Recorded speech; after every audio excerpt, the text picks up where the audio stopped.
in the bill, and does it have the votes? Joining me now is Democratic Congressman Cedric Richmond. He serves on the House Judiciary Committee and is the co-chair of Joe Biden's presidential campaign. Congressman, a pleasure to be with you. The Democrats have put their plan on the table. Republicans are still coming up with theirs. They will present it later, but we do know, broadly speaking, what some of the differences will be, and I'm going to put it up on the screen here. The differences are the Republican proposal does not call for a ban on chokeholds. The Democratic proposal does. On the issue of qualified immunity for police officers, the Republican proposal does not call for it. The Democratic proposal does. There are some other differences as well on those two specific matters. Why are they important to the Democrats? Well, I mean, if we still have to explain why banning chokeholds are measures that restrict the airways is important, then I think we have not acknowledged the moment in American history.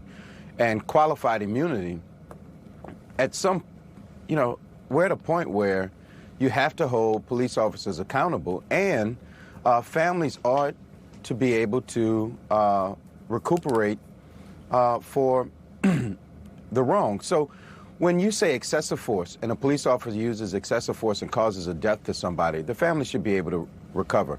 But more importantly, they don't address no-knock warrants. So the real question is whether they're serious and whether they're big enough to rise to this moment in American history. And what I saw yesterday at the judiciary hearing, they are not there yet. Why? They still have to recognize where we are. On chokeholds, so if they're not willing to ban chokeholds, that's a non-starter for you in terms of what negotiations may happen ultimately? Well, 8 minutes, 46 seconds, a knee on the neck. And if they are not willing to ban chokeholds, I just think that I really don't want to talk to them, if that's the point. So if you're asking me, is that a non-starter for me? Yes. If they cannot acknowledge that that is the starting point, then we can't go anywhere from there. I just think that that is so clear that it's absurd that they can't get there. I want to ask you a question about military installations named after Confederate generals. There's one in Louisiana, Camp Beauregard, which is named after the Confederate general who led the siege on Fort Sumter at the very beginning of the Civil War itself. The President Trump says he won't even discuss renaming these bases that are named after, that honor Confederate generals who fought to maintain slavery. What does that tell you? Donald Trump is exactly who I thought he was, and that's a racist. And the real question is, who are we? And whether this nation will rise up to this moment. And I believe, if looking at the people in the street, the uncomfortable conversations that are starting to happen all around this country is a great country, and people are starting to recognize and come together and heal these wounds. And this guy in the White House is just unable to comprehend the moment, and he's unable to heal this country. So, of course, he's going to retreat where he always retreats. And that is when his numbers look bad, when things are not going his way, he double downs on racism. So it's not surprising. It's exactly what I expected. But the real question is, if you're a Donald Trump supporter, the question is why? And I think that the country's bigger and better than that. And he's showing us exactly who he is. The White House says he's considering an executive order on police reforms. What are your expectations there? None. I have no expectations from this president. If he does it, it will only be because of his staff pushing him there because of poll numbers. But he should just get out of the way and say that he supports Congress exerting its will at passing a meaningful law.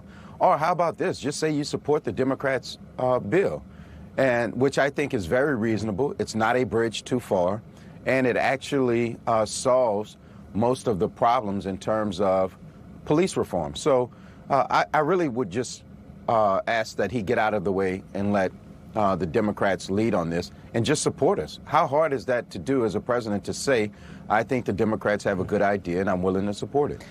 You are a co-chair of Joe Biden's presidential campaign. The former vice president was on The Daily Show overnight, and he was asked about whether he worried that President Trump would resist leaving office if defeated in November. Listen to this.